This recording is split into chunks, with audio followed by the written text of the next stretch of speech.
انت عادي، ما الف مبروك، ما حدش قال لك ما تفرحش.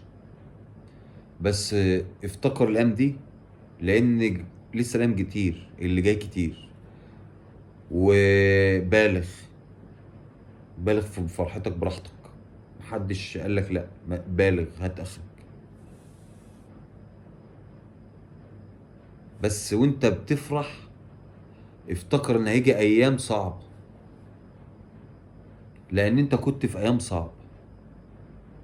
افتكر ان انت بتتعامل مع نادي كبير، نادي يعني اللي حلو عنده اكتر.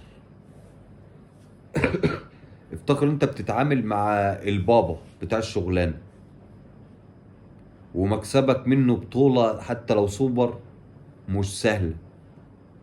وان انت تعاملت مع الموقف مش انه موقف عادي.